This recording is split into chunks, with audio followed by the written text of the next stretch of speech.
Howdy, howdy. Welcome back to another episode of We Talk Sports presented by WeTV. I'm the host, as usual, Dom Siney, and joining me today is actually a guest appearance from Alexander Hoffman, host of Chats with Cats. Alex, welcome to the show once again. I know a little bit of a somber mood with March Madness ending, and of course, your UConn Huskies, both sides ultimately ending in heartbreak. Yeah, hello everybody. I'm back for more March Madness. Wasn't the best ending for either of my Huskies, but we will get into that as we go.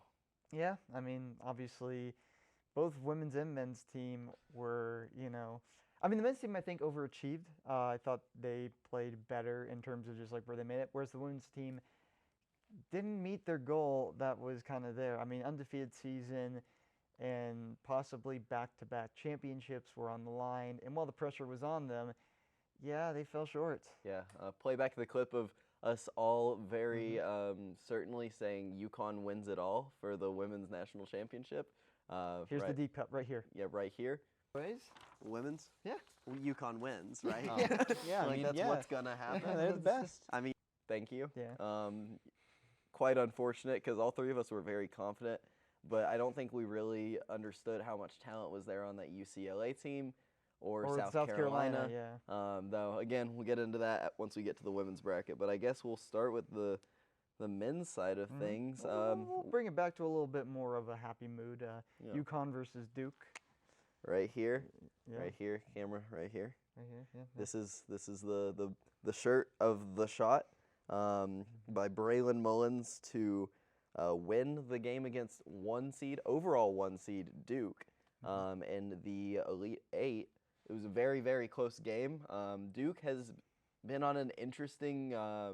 They spent the entirety of March Madness barely winning or coming out clutch at the end, and then they just couldn't get it through with it with Dan Hurley in March. And speaking of shirts, I got myself a nice Kansas shirt here. Yeah. Not a Kansas fan, by the way. That's great, man. I just have it. So. That's awesome. No, it is awesome. It's good.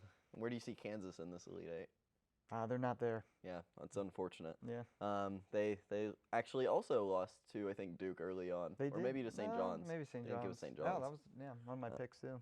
But speaking of the bracket again, I think that game, Braylon Mullins showed up how he needed to. It was my favorite game. We were watching that one, and when that happened, I went crazy because it was unexpected from a Duke team that with a couple of players, the Boozer brothers, that are kind of known for being very, very talented. They made a mistake right there at the end with Caden Boozer passing it while being guarded by two players, and he passed it basically to their hands. That was like one of the most like I'm always devil's advocate for these teams because I don't affiliate with them. But I was watching that game, and with Duke overall, like I thought Duke was gonna pull that game out. Like it was a close game, and then I mean Boozer made that horrible mistake. I mean all he had to do is just hold the ball, get fouled, and there you go. And if he really didn't want to hold the ball, pass it to anyone that was actually there. Anyone there that wasn't like covered. Like there was two guys literally in front of him, and he was like, "Nah, man, I'm just gonna pass it over there." Deflects, and then Braylon passes it to Alex Caravan, the senior, because Alex had actually made a shot that night. Alex was guarded by, I think, Cam Boozer, and he immediately passed it back to Braylon. Braylon was fully open, and I don't know which Duke players were guarding Braylon, but they literally just stood back, watched him shoot. That was the game winner too. Yeah, like a logo three for the freshman from Indiana. You have to guard that no matter what. Like it's one thing when you're up by like 7 or something like that. You're close to double digits, and you just give up a three that's like deep. Okay, that happens. However, no matter what, it's a shot that could either go in or not. Yeah. It's the game winner. Yeah, so. and when you have a 2-point lead and he's shooting a deep three from a 3-point shooter, shooters shoot, and that March Madness is the time where miracles happen for these teams. And Dan Hurley in March also he makes magic happen. So he did, in fact, end up pulling that through. But we'll talk about Dan Hurley in April later. So. Yes. Moving on to Iowa, Illinois, with Iowa's short little 9 seed run. I say short little, all the way to the Elite Eight isn't really that short because they knocked off Florida. Yeah. In the round of 32. Yeah. Which, speaking of that game, just very briefly before we move back to the closer games, Bless you. that game was another one where Florida had a 2-point lead on Iowa, and they decided, let's do a full court press on Iowa's Oh yeah. offense, and left a shooter in the corner fully open. Iowa, of course, passed it over to him. He made the three, game winner shot. No, game winner shot indeed. I mean, it was incredible for what Iowa was doing in this bracket, and Unfortunately, they couldn't quite Couldn't- meet the couldn't mark quite on make Illinois, the #1 offense in the nation. yes, we'll talk about that. Yeah, Yeah, Illinois beat them 59-71. One of Illinois' many 70-plus point games over the last couple seasons. yeah. Illinois, I mean, Arizona-Purdue. Arizona-Purdue is an interesting one. Arizona looked like the team that was on track to maybe make the championship. Obviously, we didn't. Obviously, We'll get there. we'll get there. But I think what was it with taking on that Purdue team, a really good Purdue team. Purdue is usually really good at basketball, but Purdue team that won their won their conference too. Yeah, they were just behind Michigan, and they were able to kind of, ride that wave all the way up to the Elite Eight. But I mean, Arizona, I mean, they just dominated them, like they kind of have been doing all season with Arizona. I mean, Arizona's had a phenomenal season, Mm-hmm. but ultimately, which we'll talk about later, it didn't come to fruition. Yeah. But Purdue, solid. But overall, I mean, Arizona just dominated that game. That's Yeah. kind of the whole thing about it. Michigan, Tennessee, 1-seed Michigan, 6-seed Tennessee making it all the way to the Elite Eight, which that's not that high, or that's not that low of a seed, No. however you want to say it. But either way, 6-seed into the Elite Eight, I think that's already overall more exciting March Madness than last year, so Yeah. that's good. Mm-hmm. But Michigan destroyed them, which, as we'll continue to discuss, it's what Michigan did for the entirety of March and April. Yeah, I was gonna say Michigan was just like completely just dominating teams left and right during the bracket, and for a team that didn't win the conference too, it's really impressive to see. Just like, I guess one game doesn't really affect everything. Exactly. You have to play well in March, and they were on an automatic bid even if they didn't, even when they didn't win the Big Ten. Mm-hmm. So, yeah, Michigan just overall solid. One of their 5 straight 90-plus point games in the tournament, which we'll get to their 5th one here in a moment. But yeah, I think overall that Elite Eight was a lot of fun to watch weekend before last. Good way to round out week 2 of March Madness as Yeah. we move out of March Mhm. into April absurdity is what I want to call it. But Final Four, UConn, Illinois. Whew.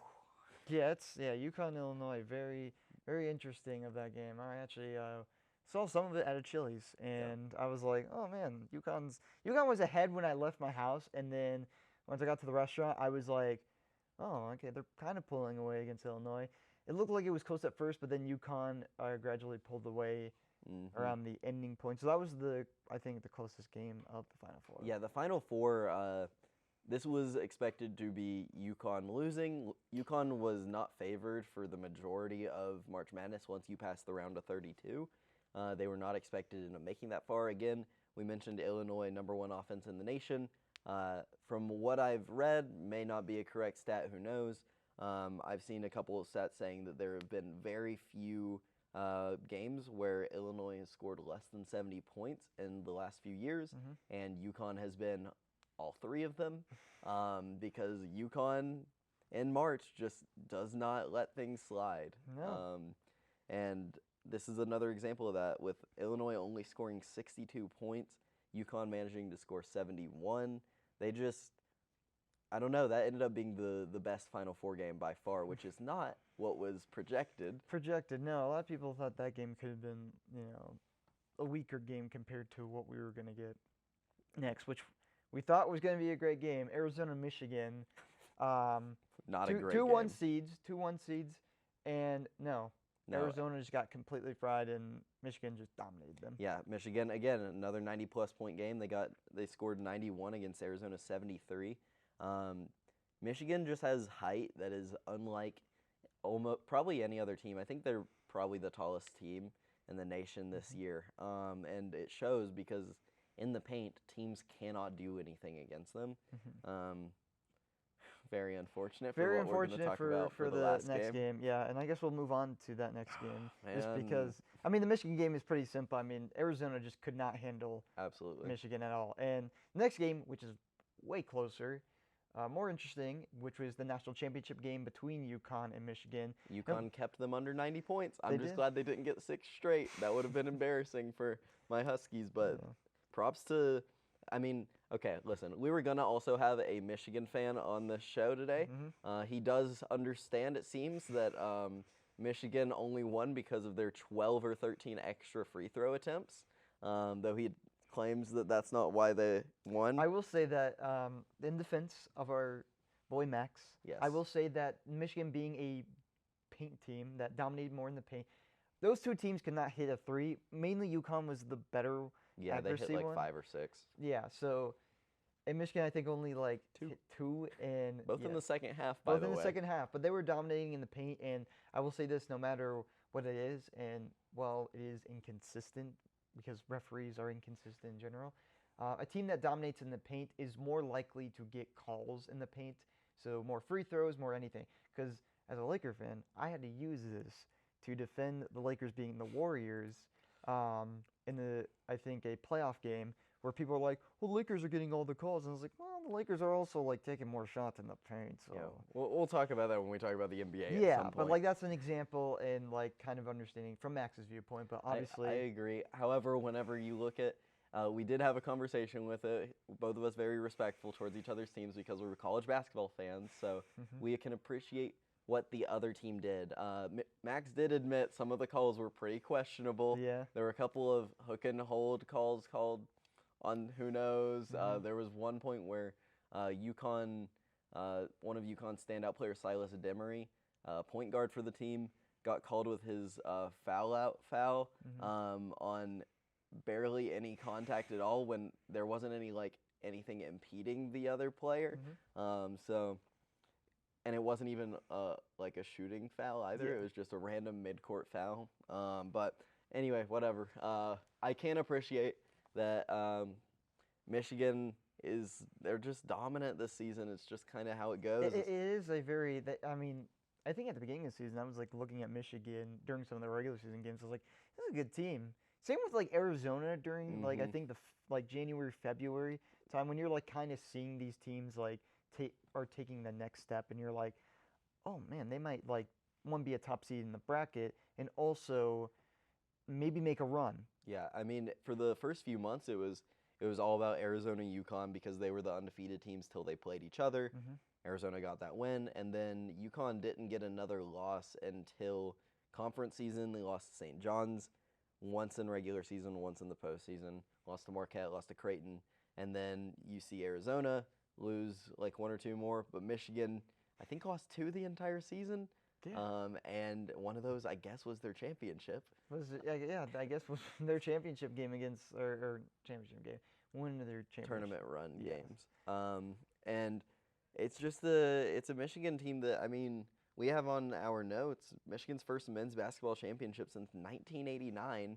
They've been wanting this. 23-year-old Yaxel on Michigan's team wanted that game, and he got that game. He got what he wanted. He forever known as the national champion. Their first, by the way, their first championship since 1989. Yeah. So very interesting for Michigan. So they're And Big Ten's first championship, I think, since '99 or somewhere around man, there. they've- So they have not been able to get it done. They've been present, obviously, heavily in the tournament Yeah. for the last 30 years. I mean, their last. I mean, Purdue just made it not too long ago against UConn. Obviously, could not win that championship game, but they were obviously on the cusp of it. At least one of them. Yeah, a lot of the time, Big Ten, for good reason, because of the Purdue upset back in like 23, kind of gets a little bit of flack. But the Big Ten, I think, deserved a win finally. UConn's been taking home a good few. I think UConn is one of the only Big East teams to have anything, but that's mostly been like Villanova as well. I Yeah, believe. Villanova. It's mostly been like ACC, maybe Big 12 teams. Yeah, that's where it typically and I ends guess up. SEC recently. But But yeah, but let's move on from the men's bracket and let's talk about the women's. A bit more chalk heavy, as you will. yeah, I mean, we got all 4 1 seeds into the Final Four. Elite Eight, just a quick run through first. Notre Dame, UConn. A little bit worried going into that game. They have Olivia Miles on their team for Notre Dame. She is one of those really talented players. Unfortunately, the problem with a lot of her style is she's very dribble heavy. A lot of people think she's a ball hog. Who knows? I don't watch enough Notre Dame basketball. Yeah. But UConn takes them down 52-70. A 6 seed making it to the Elite Eight either way. Impressive run by Notre Dame. Clemson, I forgot to mention, Clemson didn't make it past the first round, men's or women's brackets. Who would have thought? Oh, yeah. Jacob's happy about that. Well, he's very happy. Yeah. Clemson Clemson L both. They were an 8 seed in both tournaments, and they got upset first round Yeah. by their 9 seed. Clemson. Yeah. Anyways, moving on, Duke, UCLA. Duke in the Sweet 16. My team didn't lose to the Gamecocks. We made it farther. My team made it to the Final Four. What's your argument? Yeah. We lost to the 3rd best team in the nation. I'd say 3rd best. Gino's mad. Gino and Don Staley have moved on like professionals, respectfully. I would say they Yeah, both well, posted their yeah. how Don Staley, one of the most respected coaches in the game, posted to move on, and that Gino had spoken to her privately. I guess we're brief sport news segment. Brief sports news segment. Yeah. And Gino did apologize. Gino also posted from his side about them having a conversation and apologized that is not who he is, that those are not the type of actions he would like to be known for. It's going to be what's remembered for probably until next season. Yeah, it could be remembered longer. I mean, obviously, all is forgiven for how he acted. It was very uncharacteristic. I was watching it live, and I was like, oh man, the Gamecocks played a solid game. They kind of took care of UConn there. UConn kind of shoot themselves out of the game. They were just not making their shots. I was surprised by it. Their Yeah. efficiency was just. Yeah, I mean, the problem that goes into it as well, if you think about it, UConn had won 54 straight games. And so they have this pressure riding on them, not only to win their championship or their tournament title, but also to continue to keep a streak alive that's now going more than a season back. Yeah. And so it's, I'm not making excuses for UConn. That's a game they should have won. That's a Final Four game. We're still on the Elite Eight, though. Thank you for listening to Sports News with Alex and Dom. Yeah. Brief segment, apparently. Let's briefly recap the line. Michigan, Texas, 41-77. Yeah. So Michigan's women's team, yeah, Not quite as good as their The men's men's team. Texas women's team, really good. But very, yeah, very good. very good.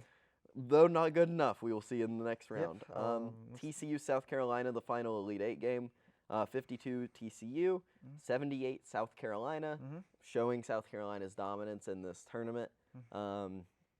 We'll talk about that We'll in a talk second. about more in a second. But, South Carolina, UConn, we just spoke about. It was a good game, I think, to watch. That UConn didn't give up, even though I would have. But more will than us. it's kind of like I personally, whenever the timer isn't running anymore, and you stop paying attention to the game anymore because it's just things aren't going your way anymore, and the timer is currently not running. You know what happens? Jacob it's, Pendergrass. it's like when the referees are like, we have like a pop-up on our screen again, and we just need to click that button right there. It's kind of like what UConn needed to do, but at the same time, They couldn't kill the game, unfortunately. unfortunately, they couldn't kill the game like they need to kill this little pop-up ad here in a second. But I think they froze a little bit. They and froze in the moment just a unfortunate. little bit, But anyway, moving on to, oh man, it hurts. I do have a really fun shirt that I bought after after. Oh, I forgot to mention, I always buy a shirt from each of the teams. I did unfortunately buy a Michigan shirt. It's apparently not going to get here for like 3 more weeks. I'll make sure Max is there for that one. So. Yeah. The UCLA shirt. Whoa. The UCLA shirt, which we'll get to, they did win. Yeah. That They- shirt's coming next Wednesday. So Yeah, speaking of UCLA, Wow. women's team, they took care of business. Texas first. They took care of business. Well, it was a close game for the Texas game. They Very, very low score game too for a Final Four against one seeds, 44-51, just big time defense. big time defense. Those are two really good defensive teams, especially UCLA, who has the height. I would say similar to what Michigan did. Again, that's a theme in these tournaments, especially this year, is that the height really shown in those final games. And I guess like moving off from Michigan, Texas, Mhm. Michigan, or not Michigan, Texas, sorry, UCLA in Texas. UCLA taking on the Gamecocks. And overall, UCLA put their foot on the gas pedal and never let go. They dominated the Gamecocks. Oh my gosh, that championship game, I watched part of it on my phone. It was on Easter Sunday, so visiting the family. I just got and back from Easter break, so Exactly. So I didn't catch all of it, but I was listening to most of it if I wasn't actively watching. And I get back home from visiting family, and the UCLA Lady Bruins are up 20 points on the Gamecocks, and I was like, this is gonna be a good game for me getting back for UConn, because yeah, they ended up winning by 28 points, which is, if I remember, I think second or third largest margin of victory in a championship game for the women's, the largest being taken by UConn, because of course it is. But yeah, what a game! Like UCLA just nonstop. They just can't stop.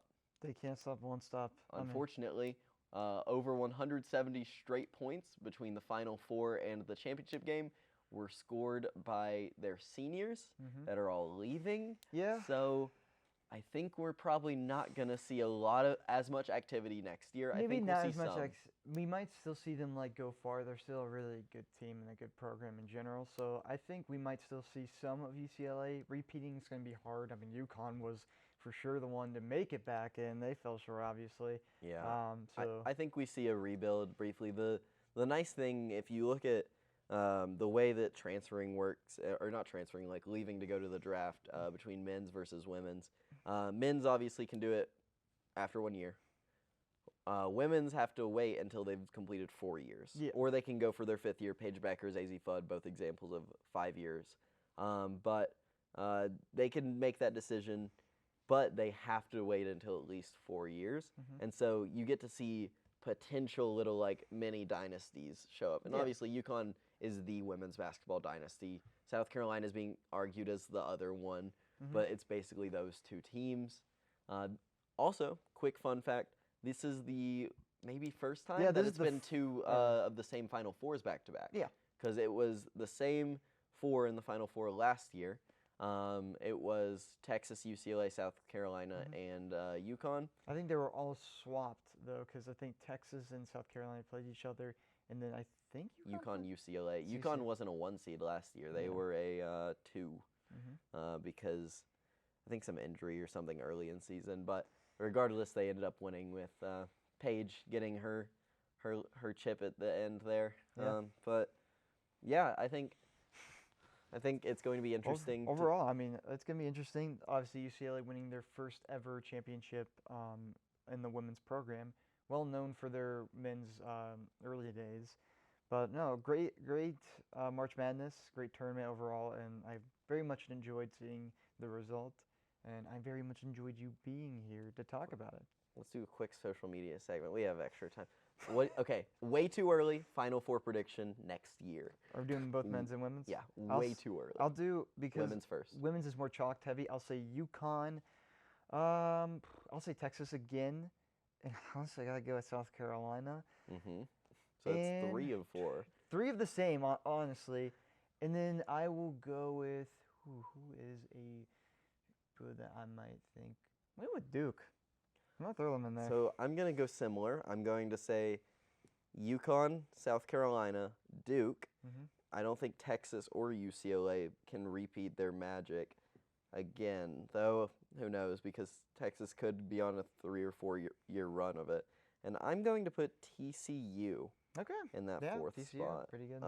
Unless Notre Dame can pick up a bunch of transfers, I don't think that they're pulling off quite as much as they did this year. Okay. Over the men's? Yeah, men's. I will say. I'm gonna, This could go a lot of ways. all right.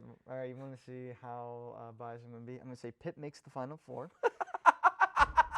They're gonna make it over. They're gonna make it over. What is it? Oh man, he's UConn- funny. UConn's gonna be done. They're not making the Final Four. I'm gonna say Kansas makes the Final Four, and yes, it's due to this shirt. I'm then going to say, who else gonna be in there? St. John's and Arkansas. There you go. I feel like you just gave. Oh, you said Michigan and UConn aren't making it. Yeah. Okay. I think I specifically said UConn won't make it. Oh well. Yeah. All right. But Okay, so here's my thoughts. I think Final Four. I think Michigan makes it back. Elliot Cadeau just confirmed like a day ago that Mhm. he's going to return. Most well-rounded player probably in the entire Michigan run, and he decided not to go for the draft, which is weird because I think Braylon Mullins is going to, and good shot. I don't think he needs to go the shot. immediately. No, yeah, the shot. It's a It's the shot. it's 2.0. Yeah. 2.0. But I think that he needs some more development time. Anyways, I'm going to say we see Michigan and UConn both again. Mhm. I think they're in the same side, though. I think they play each other Final Four. But that doesn't matter for my prediction. Okay. And I'm going to put, man, this could go like any way with how transferring in the portal is. I don't want to go on a portal rant right now. Okay, just could. go like first instance. What do you think? Instincts. What do you think? St. John's. I Yeah. agree. St. John's is just too good The over last and two, over. the last two. I mean, mainly, yeah. The last two are more and less. I'm going to actually take out St. John's. I'm going to put Illinois and Iowa both. Okay, interesting. I think we see a lot out of those middle of the country states, those Midwest, the corn battles, you know. Yeah, no, that would be interesting. Yeah, I almost put Nebraska, but I was like, maybe not. Maybe not. So what's your Final Four overall? So UConn, Michigan, Illinois, Iowa. Okay, there you go. Here's our A Final lot of Fours. Midwest, right here. Yeah, our Final Fours are right here. Thank you guys so much for watching this episode of We Talk Sports, and thank you, Alex, for once again joining me for another episode. But yeah, hopefully we'll have some more episodes coming out. We do have a mock draft Monday for NFL Draft Week, so stay tuned for that. Obviously, we have our free agency episode either out or coming soon. I'll figure that one out. But yeah, what would you want to say? One other quick shout out to the University Participant Program and the UP Unite game. Mhm. We actually We just just live had that. streamed that. Go check that out, please. Go check that out. Support them. You're able to donate to the program. You're also able to just show support by watching the stream. Kind of comment if you want to on that. Cheer on the players. We got the opportunity, myself and Dom's normal co-host, Owen Fleming. They got to commentate we while were I got the TV commentating. for them. So it was a really exciting game. I think definitely go check that out. Absolutely, go check that out. But as always, Go Cats.